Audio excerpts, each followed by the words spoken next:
On December 19, 2022, Malaysian Prime Minister Anwar Ibrahim won a crucial confidence motion in Parliament. With that, he emerged as the undisputed leader of the unity government.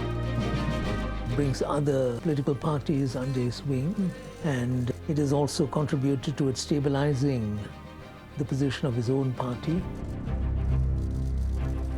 But keeping a team made up of traditional rivals with opposing ideologies may prove daunting. We know within UMNO itself, most of the MPs do not agree with this move. Can Prime Minister Anwar Ibrahim deliver on his key reform promises, hold the coalition together and put the Malaysian economy back on track? People want stability, people want their food on the table, their bread and butter to be guaranteed, and they want a better life, a better job. Or will the historic fissures among party leaders prove too wide to bridge? It is a coalition of incompatibles. They don't have the same objective or the same philosophy.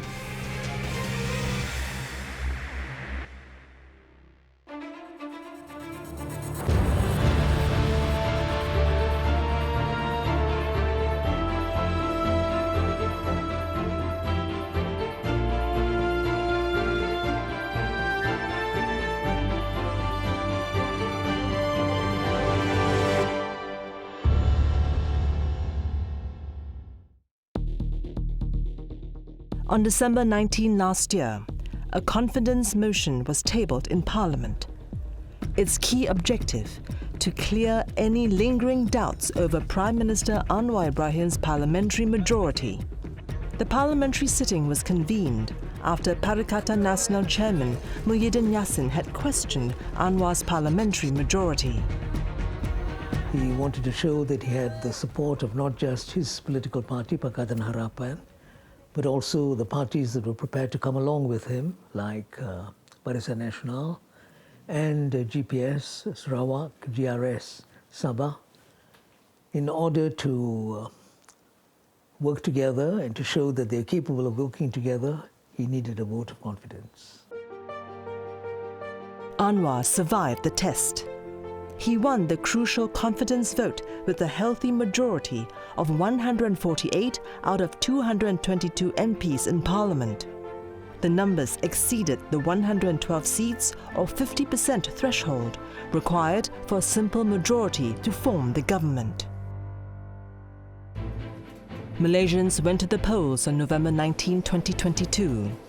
The election was billed as a battle of the coalitions, namely Pakatan Harapan, Barisan Nasional, Perikatan Nasional, and Gerakan Tanah Air.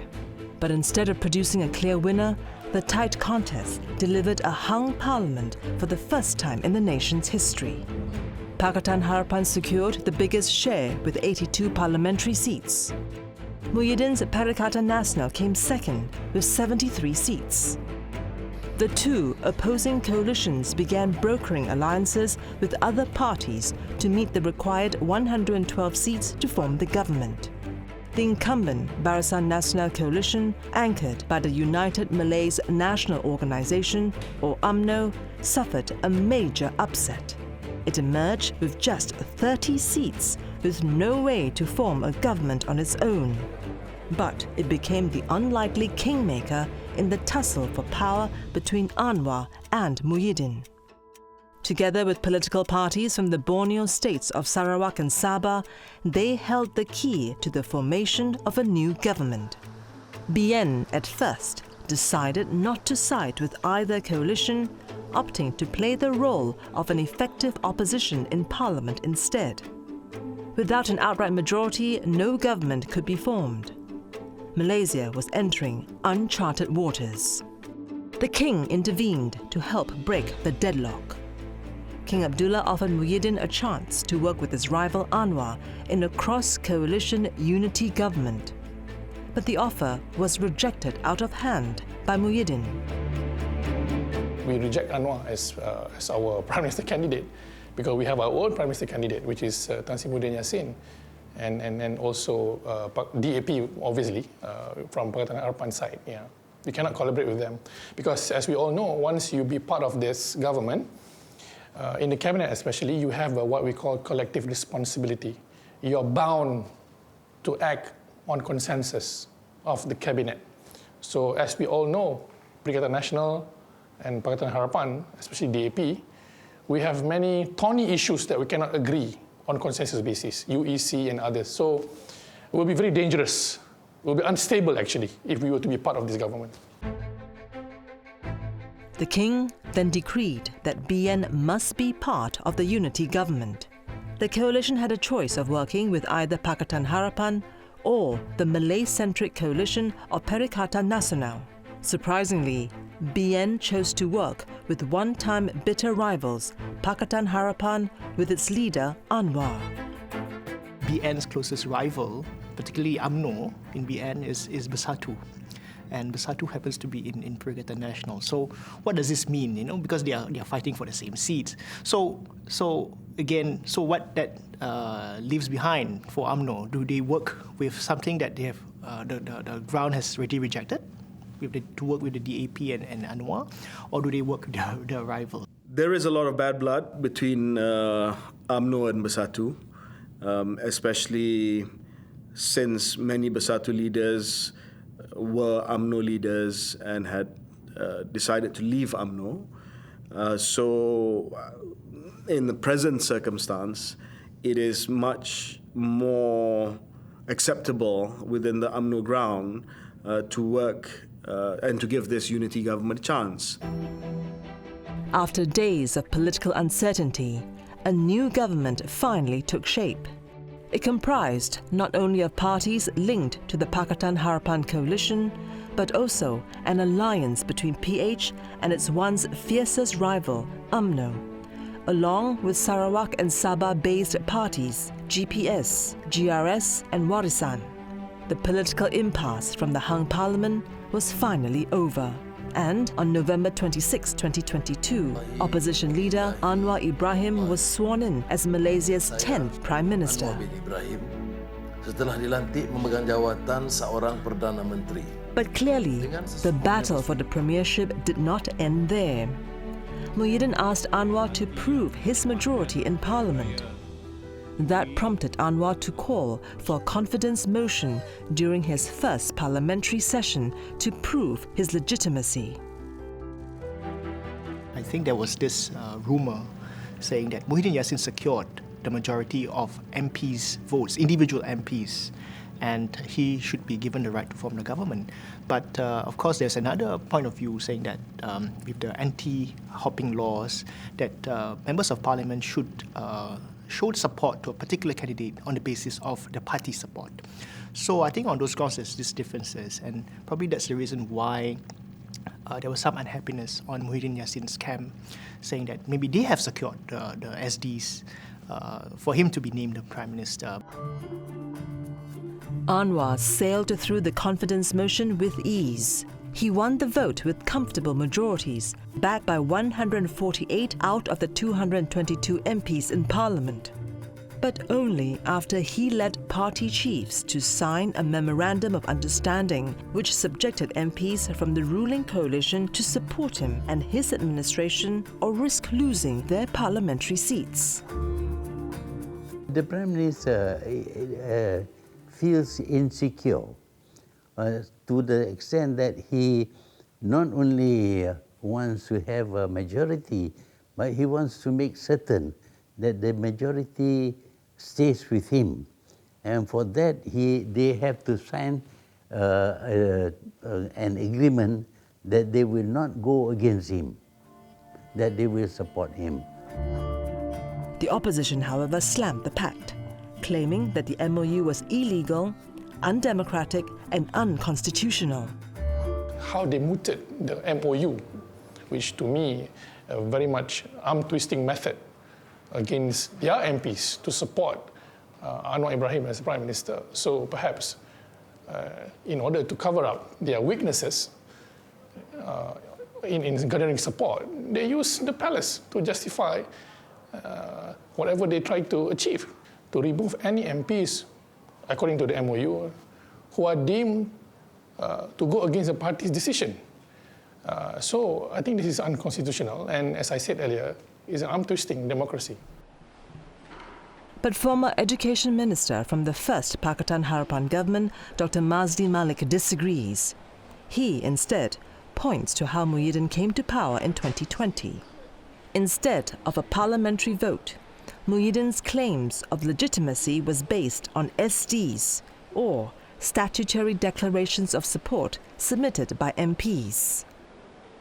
It's quite ironic because what they have done in the past, PN, for example, during the period of Muhyiddin Yassin, there was no proof that they have managed to get the majority, first and foremost. And it was based on SDs, and that people are questioning the validity of the SDs, and now they're questioning the legitimacy of the MOU, which I think it seems unexpected to come from a person and from the group like PN. Prime Minister Anwar may have emerged victorious, but the hung parliament and the election uncertainty reflect a change in Malaysian politics. There is no longer one clear dominant party as mainstays are toppled. How did Malaysia's new political reality come about?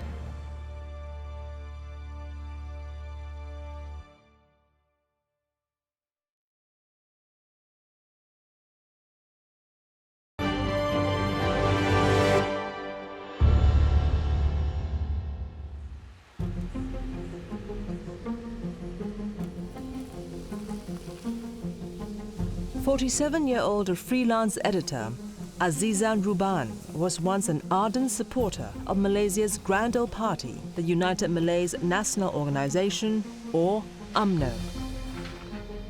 The strong affiliation to the party goes back 3 generations, motivated by the belief that UMNO was the only party that could improve the economic well-being of the Malays. But of late, that sentiment has changed. Kelamaan kita nampak perubahan tu terutama pimpinan atasan nampak macam tak tahu macam dulu. Kalau dulu dia memang perjuangannya untuk bangsa, untuk negara, untuk agama. Tapi kemudian dia dah lebih kepada sendiri punya, untuk macam untuk kelangsungan hidup untuk dirinya sendiri, bukan untuk rakyat. Contohnya yang paling terdekat bila Datuk Seri Najib lah dengan tuduhan-tuduhan yang banyak. Kemudian dengan Zahid Amidi pun terpalit sama. Former Prime Minister and head of UMNO, Najib Razak, was accused of misappropriating monies from Sovereign Wealth Fund, 1MDB. Bila adanya skandal yang luar daripada jangkauan kita sendiri, berbilion-bilion macam tu, kita rasa macam tertindas. Kita rasa macam kenapa kita harus menyokong orang yang seperti ini? Benda tu mula dirasai lah. UMNO had once been the country's most dominant political force. Together with its component parties in Barisan Nasional, the coalition governed Malaysia uninterruptedly for over 6 decades since independence in August 1957. But not anymore. It lost for the first time in the 2018 general election. Barisan Nasional secured only 79 seats, a loss of nearly half of all the seats it won in the 2013 general election. Pakatan Harapan, led by Dr. Mahathir and Anwar Ibrahim, captured 115 seats, just enough to form a government by a simple majority. However, through a series of political machinations and ship-jumping, UMNO returned to power in August 2021. Ismail Sabri secured enough parliamentary support to take the Prime Minister's seat. The party expected its fortunes to be on the rise, heading into the 2022 elections. But the resurgence did not come. BN suffered another crushing defeat, finishing a distant third. The coalition secured a paltry 30 seats out of the 191 seats it contested. UMNO was not prepared to change. They were feeling the same leaders, they were supporting the same type of people. These people, they were all there.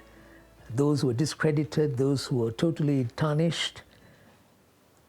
UMNO's unwillingness to make that change was going to cost them dearly. And that's what happened in the elections.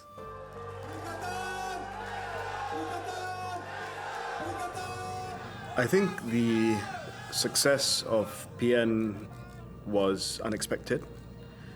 Not many analysts or politicians, for that matter, thought that PN would win as much as they did. The source of the victory, at least in my analysis, came from the Malay voters wanting an alternative that didn't come with perceived baggage. 32-year-old Zaim Mokhzani works at a research firm in KL. Being part of an institute that provides strategic policy advice to companies and policymakers, he's well aware of all the political complexities and major undercurrents which are running through the society. The young Malay professional is among many Malaysians who have become disillusioned with the state of politics in the country prior to the 15th general election. Malaysians want to see a government that is stable and also there for the long term.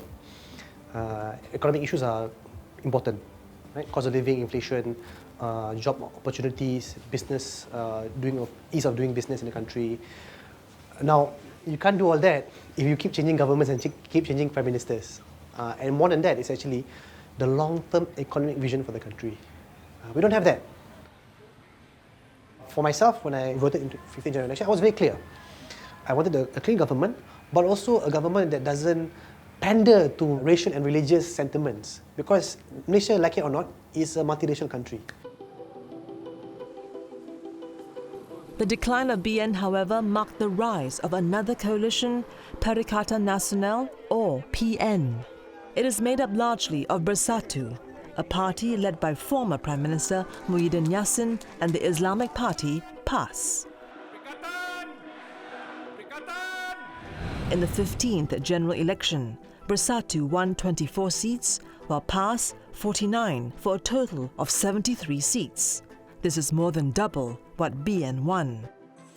Azizan is among those who have switched sides, from Barisan Nasional to Perikatan Nasional. Yang UMNO ni dah ditinggalkan sebab dia dah macam lebih kepada periuk nasib sendiri. Itu perbezaannya.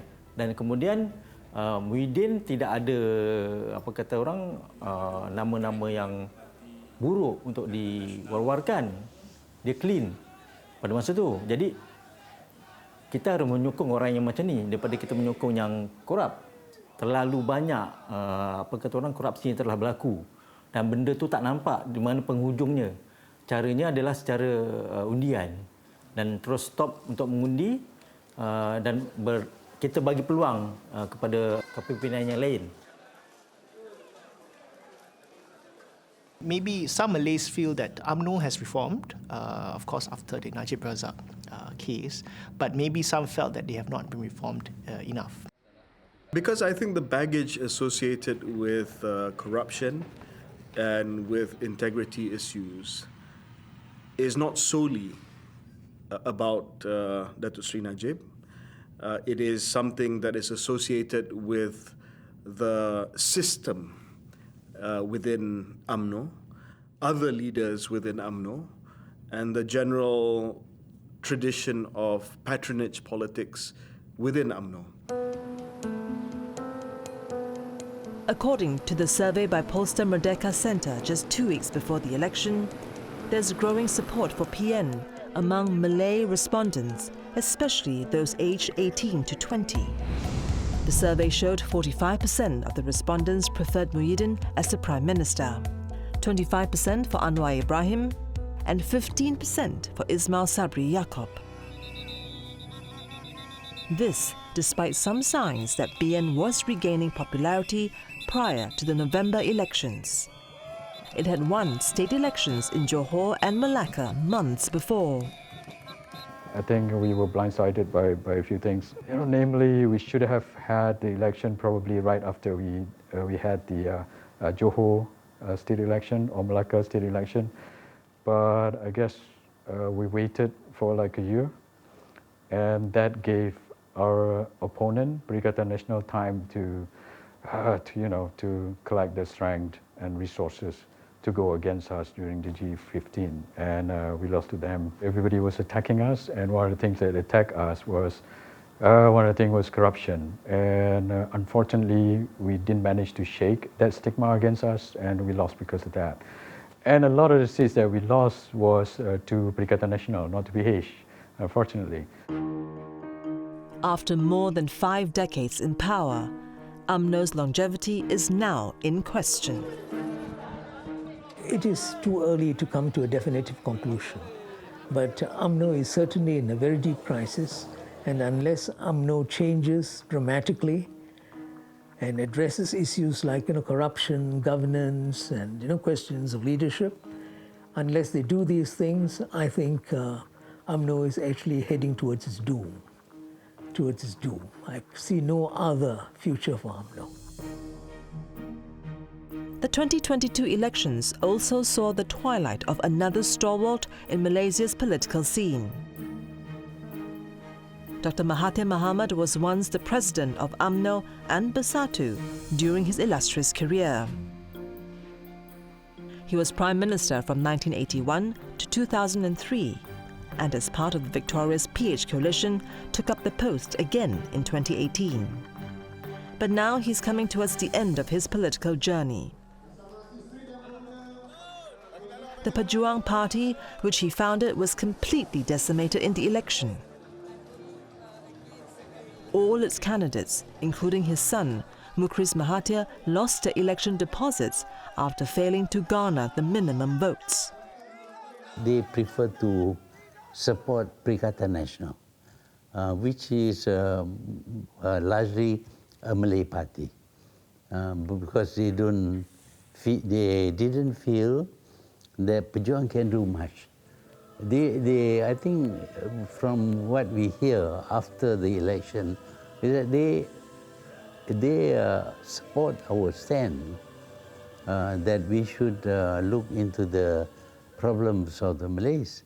But they did not think that Pejuang was in a position to form the government and to carry out its promises. Dr. Mahathir subsequently resigned as chairman of the party, even though he still feels he has support among Malaysians. They sympathize with me, they even love me, but they think that I should now retire, and because of my age and health and all that, that I should leave things to younger generation. We all felt sad, in a sense, for him especially, and his defeat, and the defeat of his son, Mukhriz. Because whatever one may say, Dr. Mahathir has done many good things for the country. He has also failed in many respects, no doubt about it. If you're being objective about Dr. Mahathir, there are pluses and minuses. And whether the minuses overwhelm the pluses or the other way around, history will judge. And to lose so badly, to lose his deposit, I think that is really sad. I don't think Pejuang or Gerakan Tanah Air has got any future. I don't think so. No, I thought I did what I feel is the best I can do for the country. Not for me, but for the country. What happens to me is not something that I bother about, because this is not my struggle. It is, to me, a national struggle. And if I feel that is me, I feel. But the national struggle can still go on. The decline of BN and Dr. Mahathir Mohamad has left a gap to be filled. One that the Islamic Party PAS has stepped into. What does it mean for identity politics in Malaysia?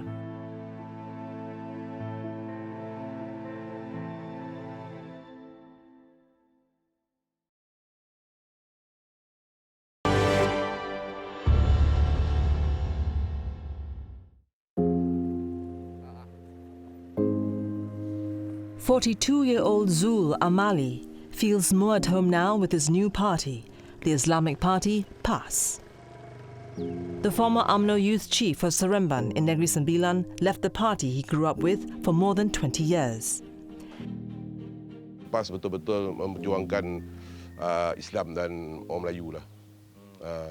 Dalam UMNO dia banyaknya untuk kepentingan diri sendiri lah. Ini nampak jelas, pasal itulah anak muda menolak UMNO kerana kita pun nampak kan pemimpin-pemimpinnya yang cakap apa betul-betul untuk kepentingan diri sendiri. PAS's brand of conservative Islam has attracted many young Malays to its fold, and it's partly due to the changing attitudes of the Malays today towards their religion.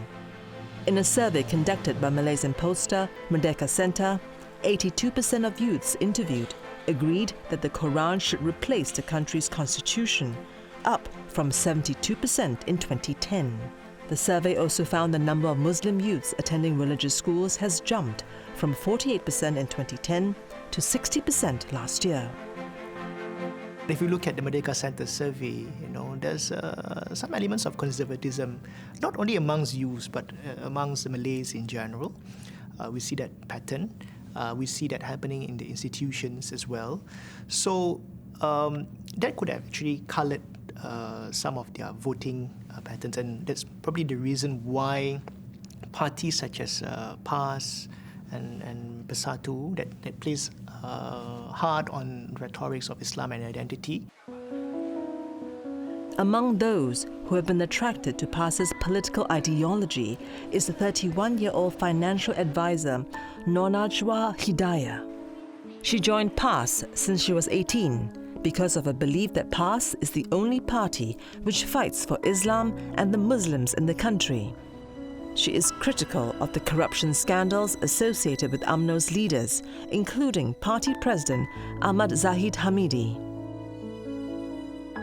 We can see it clearly because he still has 47 allegations, money laundering, corruption and abuse of power, still under judicial, and we cannot say that he's clean yet. The individual as a president, which he still corruption allegations, still leading the party, still leading the campaign, still speaking in front of the people like there's nothing much happening, and that is actually affected the people not to vote for UMNO. Sokongan itu beralih kepada PAS sebab orang Melayu yang mahukan sebuah kerajaan yang bersih dan stabil, mereka melihat UMNO bukan pilihan, dan mereka juga melihat Pakatan Harapan bukan pilihan kerana banyak perkara yang menyentuh sensitiviti kedudukan mereka sebagai Melayu dan Bumiputera, jadi mereka meletak PAS dan Perikatan Nasional sebagai pilihan. For decades, PAS and its brand of conservative Islam has not been seen as a significant player in federal politics. Its influence was restricted mainly in the Malay heartland states such as Terengganu and Kelantan. But everything changed in November last year. The party defied all expectations by winning a stunning 49 seats in the election compared to just 18 previously. It is now broken out of its regional confines by winning seats in Terengganu, Kelantan, Kedah and Perlis. It even won 2 seats in Penang, known as the Pakatan Harapan stronghold. It unseated PH's Nurul Izzah Anwar from the Pematang Pau, widely regarded as the family seat of Anwar Ibrahim since 1982. If you look at the sentiments that being used by PAS, the lingo that been used by both PAS and Bersatu, we could say the Perikatan Nasional, through the TikTok contents that they've been pushing throughout the general election campaign, they hire or they paid a lot of influencers, TikTok influencers, which involve millions of ringgit of money. They targeting specifically on certain racial and sentiment-based issues, by creating distrust towards DAP, which actually means the Chinese, and they're playing a sentiment about, being a Malay, you should not vote for a multiracial party. You should not vote for Chinese. It happened to me myself when I was doing my campaign in my constituency, my former constituency. I met few, Malay rural voters. They said, we love you, Dr. Mazli. You have done a lot for us. You helped us, this and that, but you're in the wrong party. you are with the Chinese, you are with DAP, you are not Malay enough. The identity politics persisted after the elections. UMNO, by forming the government with multiracial Pakatan Harapan, was seen as a betrayal by some Malay chauvinists. Sejujurnya, itu adalah salah satu sebab saya keluar daripada UMNO. Kerana perjuangan saya daripada dulu telah didoktrinkan bahawasanya DAP ini adalah resis. Kan? DAP ini adalah musuh UMNO. DAP inilah didoktrinkan dalam kepala kita. Kan? Waktu kita jadi pemuda UMNO, pergi kem bina semangatnya lah, kem apa segala, kem UMNO segalanya, itu yang didoktrinkan kepada kita. Jadi bila tiba-tiba hari ini kita nak bersama dengan DAP, kemudian mengatakan ini adalah politik dinamik, jadi sukar kita nak terima dalam masa terdekat ni kan. Jadi saya rasa perjuangan saya selama daripada umur saya 18 tahun tu sehingga hari ini adalah perjuangan yang sia-sia. We were surprised with Zahid speaking Mandarin that he never did before, and Ahmad Maslan was defending DAP, in which for how many decades he and the like of him were turning DAP and Chinese as their punching bag. The question then is whether the rise of political Islam marks the next shift in Malaysia's identity politics and what that bodes for the country.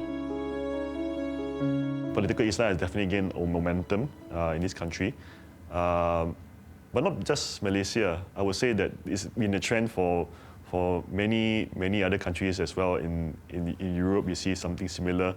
You can argue that Trump, perhaps not religious, but definitely there was a higher conservative vote from the Republican Party. So yeah, I would say that it's matching global trends that we're seeing more right-wing, rise of right-wing politics at the moment. How far this will go, only time will tell. Elections change very fast. I think conservatism or Malay nationalism and Islamic resurgence is part of our social fabric, especially if you're being Malay and Muslim in Malaysia. Any parties, to how far they are from the left or right, once they become government, they will never be extreme. They will come to the center. Because once they obtain power and position, they are bound to serve all Malaysians, regardless of race and religion.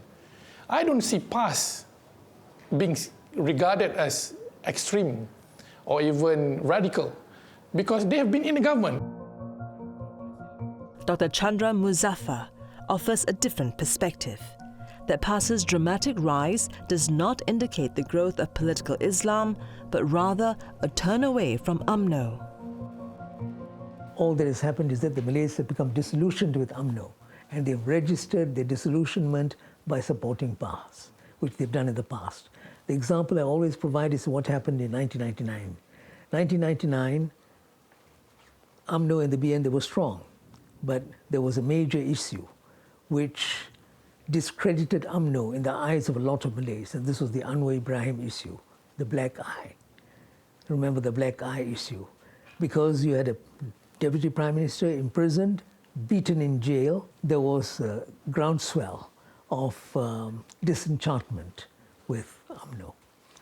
And people moved to PAS. PAS did very well in the 1999 elections. They won 27 parliamentary seats, their best performance up to that point. Actually, it's not really the rising of political Islam per se, but what motivated most of the people because of their mistrust towards the others. Political identity. I mean, we could see that even after the election, those people are still pushing a lot of contents through TikTok and through other social media means, stoking the racial sentiments, stoking or instigating the distrust towards the others every day. If the current government doesn't do anything, the momentum will keep rising. That's very unfortunate. Given the fractious nature of Malaysia's politics today, can Anwar unify the various parties and hold the government together?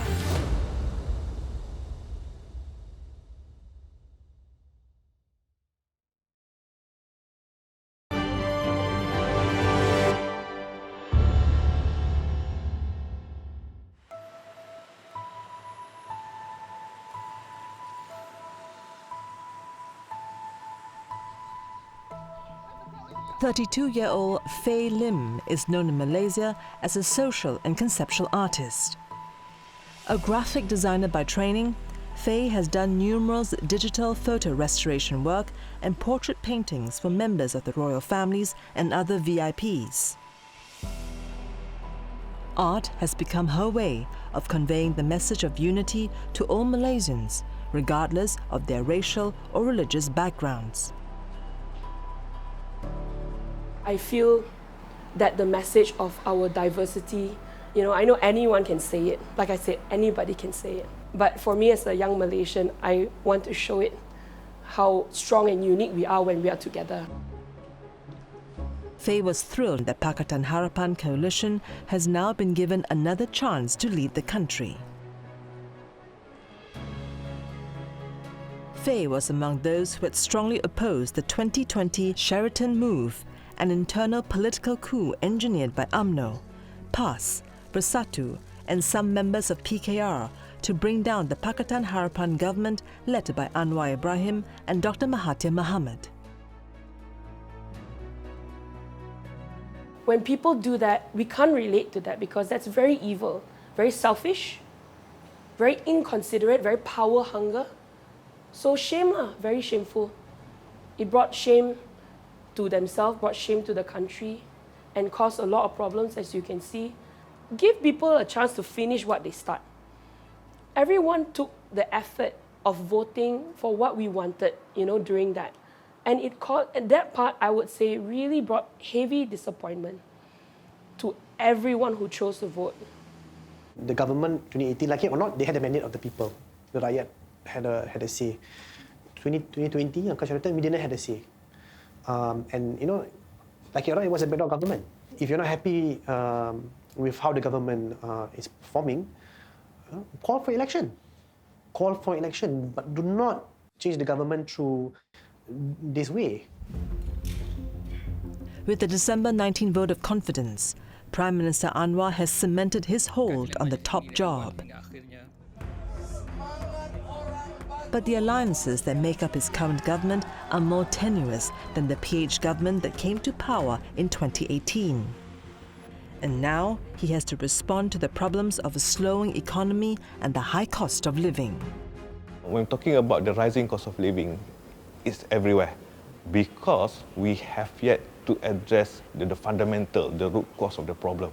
So what most of the governments are doing now is just addressing the symptom. The price going up, we give subsidy, we control the price. It seems to be solved, but not for long. So what needs to be done is to address the root cause. Why the price of the product or services still keep going up and up. At one roadside stall in Negeri Sembilan, 49-year-old Zukhari Adnan is patiently waiting for customers.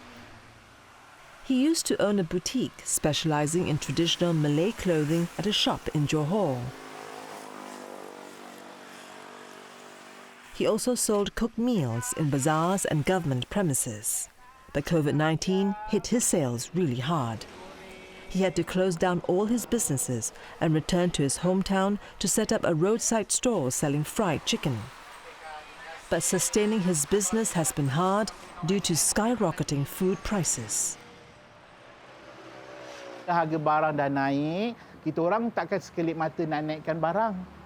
Bila kita naikkan harga barang jualan kita, customer kita regular, itu hari dia beli dah RM1.50, sekarang RM2, maybe dia akan beralih ke tempat lain, maybe dia akan cari alternatif lain, makanan lain, kan? Jadi keuntungan kita pun makin lama makin berkurangan. According to the Malaysian Department of Statistics, the inflation rate in December last year held steady at 4% compared to 3.4% over the same period the year before. Food inflation continues to be the main driver. Prices of food items such as chicken and vegetables increased by more than 10%, hitting the lower-income households pretty hard.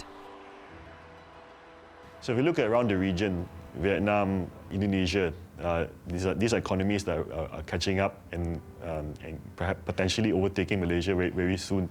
This new government needs to show that Malaysia has its own value proposition, its own offering, and has to show everyone that that investment in Malaysia will bring benefit to them.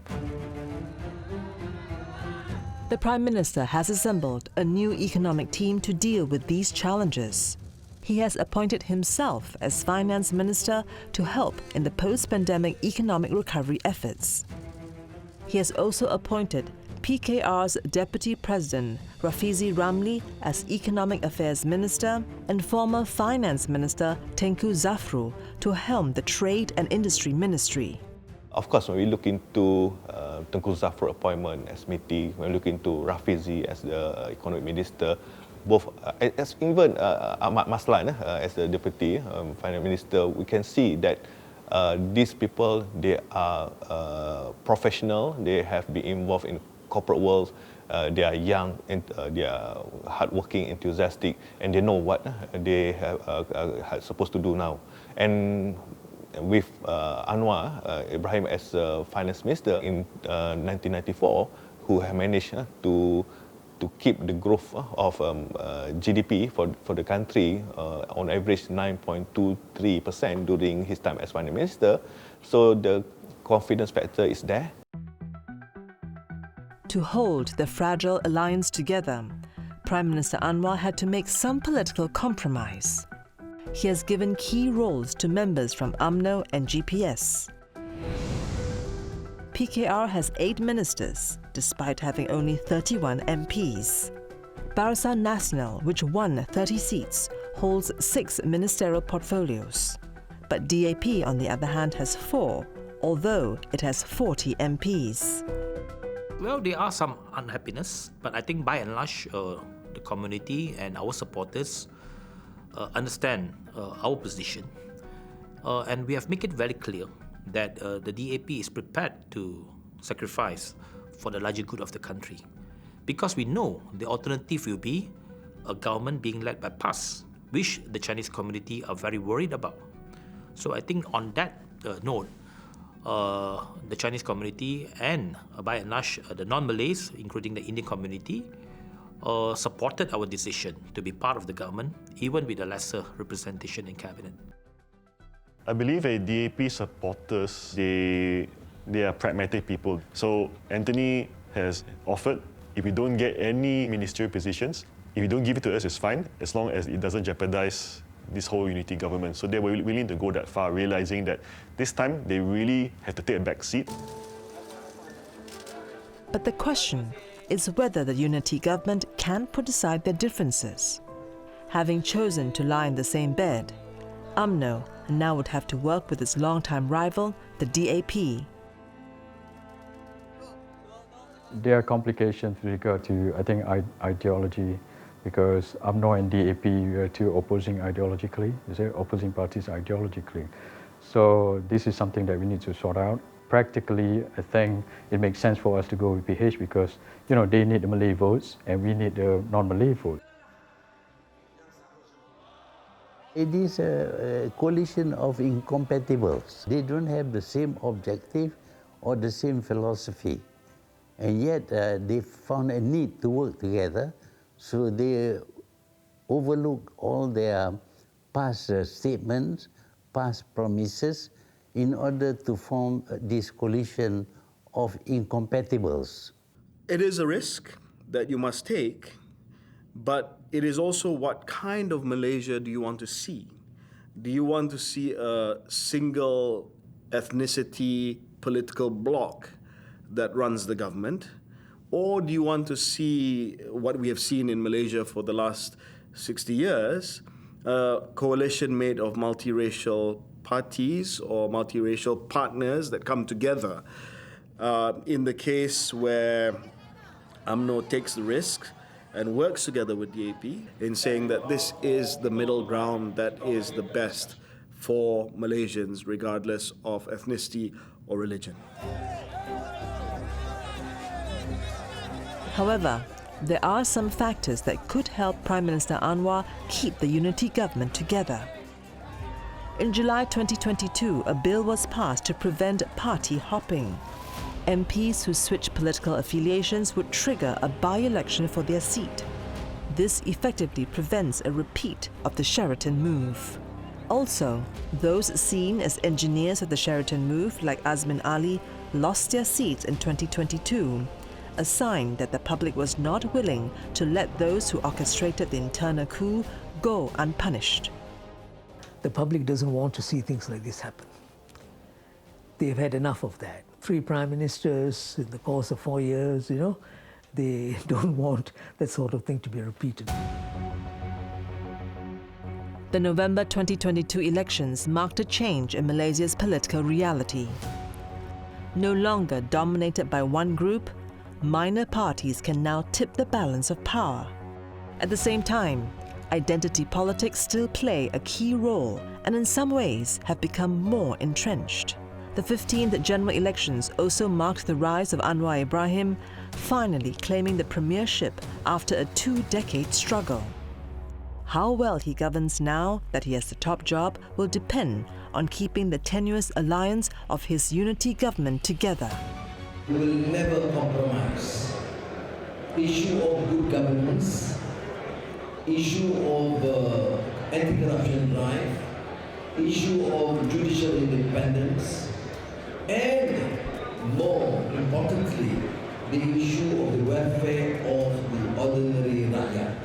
They need to give him a chance. And even if this was a Perikatan-led government, give them a chance. Let them move for 5 years. If they're always going to keep repeating saying, I will never work with, I do not want, then you're only thinking about yourself.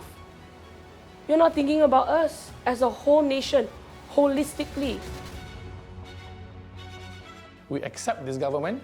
We want this government to be stable in order for everyone to be ready to face any challenges with regard to global economic recession. And hopefully we can have a strong politics where the opposition play our role and the government also do and play their role and provide fairness and justice. I am confident, and if I represent the new leadership within UMNO, we will continue to give our support to the unity government under Datuk Sri Anwar.